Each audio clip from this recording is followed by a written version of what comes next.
ជំរាបសួរពុកម៉ែបងប្អូនប្រជាពលរដ្ឋកសិករប្រចាំប្រទេសកម្ពុជាយើងទាំងអស់គ្នាបាទថ្ងៃនេះយើងធ្វើវីដេអូបង្ហាញអំពីការបាទ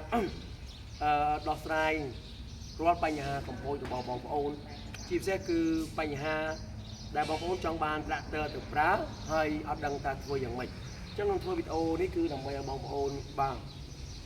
បើកចិត្តឬក៏បងប្អូនយល់ព្រមដើម្បីឲ្យខ្ញុំបាទមានឱកាសចូលទៅចិត្តរបស់បងប្អូនដើម្បីពិភាក្សាថាតើគួរធ្វើយ៉ាងណាដើម្បីឲ្យបងប្អូនបានត្រាក់ទ័របាទ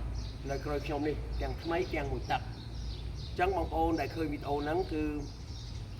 បងប្អូនទម្លាក់ comment ក៏ដូចជាលេខទូរស័ព្ទខលមកខ្ញុំដើម្បី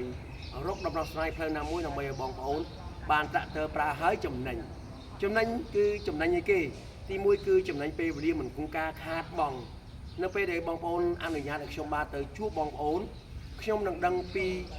សុខទុក្ខបងប្អូនដឹងពីបញ្ហាតើបញ្ហាហ្នឹងតើគួរតែដើរផ្លូវណាដើម្បីឲ្យបងប្អូនរហ័សក្នុងការបានត្រាក់ទ័រឬក៏បកអត់បានក៏ខ្ញុំនឹងប្រាប់បងប្អូនថាมันអាចទៅរួចទេអញ្ចឹងបងប្អូនអត់ចំណាយពេលវេលាក្នុងការបាទធ្វើការ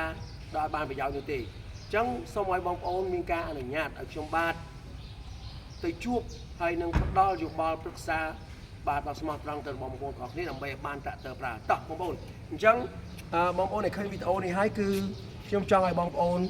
មានការបាទបើកចិត្តបាទពិភាក្សាគ្នាកុំខ្មាស់កុំអៀនបងប្អូនមិនខ្មាស់អៀន